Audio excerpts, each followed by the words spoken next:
ఆచి chicken masala. Iran Israel మధ్య యుద్ధ వాతావరణం ముదురుతున్న వేళ పశ్చిమాసియాలో మరో కీలక పరిణామం చోటు చేసుకుంది. బ్రిటన్ తన అత్యంత శక్తివంతమైన అణు జలాంతర్గామిని అరేబియా సముద్రంలో మోహరించింది. ఇటీవల ఇరాన్ జరిపిన క్షిపణి దాడుల నేపథ్యంలో గల్ఫ్ జలాల్లో ప్రయాణించే తమ వాణిజ్య నౌకల భద్రత కోసమే ఈ నిర్ణయం తీసుకున్నట్లు బ్రిటన్ స్పష్టం చేసింది. బ్రిటన్ రాయల్ నేవీకి చెందిన ఈ జలాంతర్గామిలో 1000 కిలోమీటర్ల దూరంలోని లక్ష్యాలను సైతం అత్యంత ఖచ్చితత్వంతో ఛేదించగల తొమహక్ క్రూయిజ్ క్షిపణులు ఉన్నాయి. శత్రువుల కంటపడకుండా నీటి అడుగుల నుంచి దాడి చేయగల సామర్థ్యం దీని సొంతం. అయితే బ్రిటన్ చర్యపై ఇరాన్, రష్యాలు తీవ్రంగా స్పందించాయి. తమ జలాల్లోకి విదేశీ శక్తులు ప్రవేశిస్తే తీవ్ర పరిణామాలు ఉంటాయని ఇరాన్ హెచ్చరించింది. ఇది యుద్ధాన్ని మరింత రెచ్చగొట్టే చర్య అని, ఉద్రిక్తతలను మరింత పెంచుతుందని రష్యా విమర్శించింది.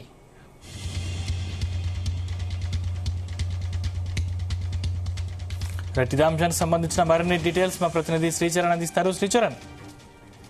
సందీప్, పశ్చిమాసియాలో యుద్ధం భీకరంగా కొనసాగుతున్న విషయం తెలిసిందే. అమెరికా, ఇజ్రాయెల్ దేశాలు మిసైల్ డ్రోన్లతో ఇరాన్ పైన కూడా విరుచుకుపడుతున్న విషయం తెలిసిందే. ఇరాన్ తన చుట్టూ ఉన్న దేశాల్లోని అమెరికా సైనిక స్థావరాల పైన కూడా ఇజ్రాయెల్ పైన భీకర దాడులు చేస్తుంది.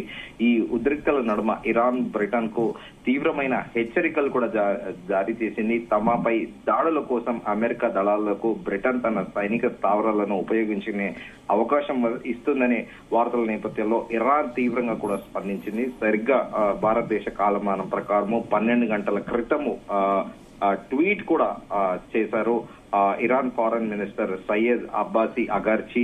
అయితే అమెరికా దళాలకు బ్రిటన్ తన సైనిక స్థావరాలను ఉపయోగించుకునే అవకాశం ఇస్తుందనే వార్తల్లో ఇరాన్ తీవ్రంగా కూడా స్పందించింది. ఈ వివాదంలో బ్రిటన్ జోక్యం శృతి మించితే ప్రతిస్పందన తీవ్రంగా ఉంటుందనేది కూడా ఇరాన్ ఫారెన్ మినిస్టర్ కూడా హెచ్చరించారు. సోషల్ మీడియా వేదిక అంటే ఎక్స్ ప్లాట్ఫామ్ మీదుగా ఒక పోస్ట్ పెట్టారు.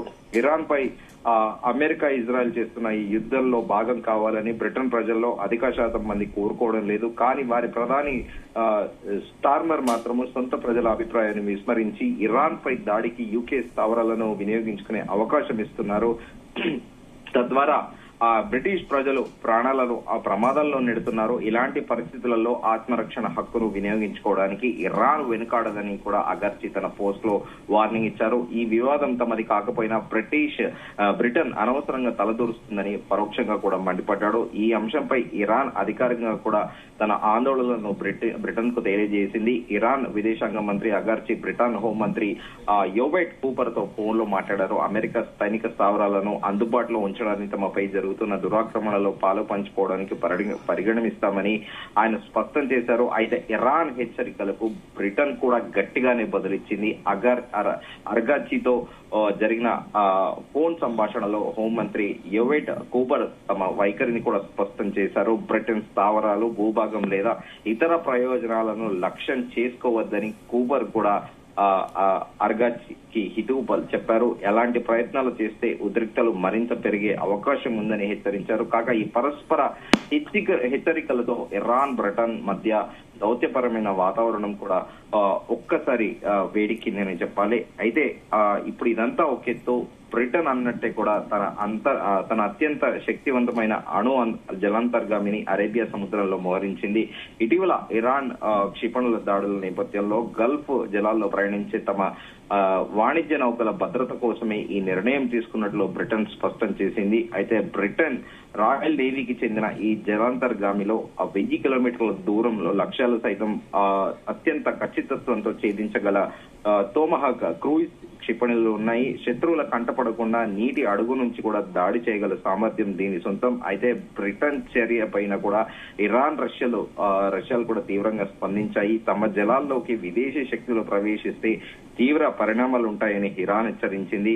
ఇది యుద్ధాన్ని మరింత రెచ్చగొట్టే చర్య అని, ఉద్రిక్తలను మరింత పెంచుతోందనేది కూడా రష్యా అభిప్రాయపడింది. సో మొత్తానికి ఈ మిడిల్ ఈస్ట్ లో అది రోజు ఒక ట్విస్ట్ అన్న చందాన కూడా నడుస్తోంది. భీకర యుద్ధం నిన్న మనం చూసాము. ఇజ్రాయెల్ పలు నగరాల పైన కూడా ఇరాన్ పెద్ద ఎత్తున దాడులు చేసింది. భారీ బహుళంతస్తుల భవనాలు కూడా విధ్వంసమయ్యాయి.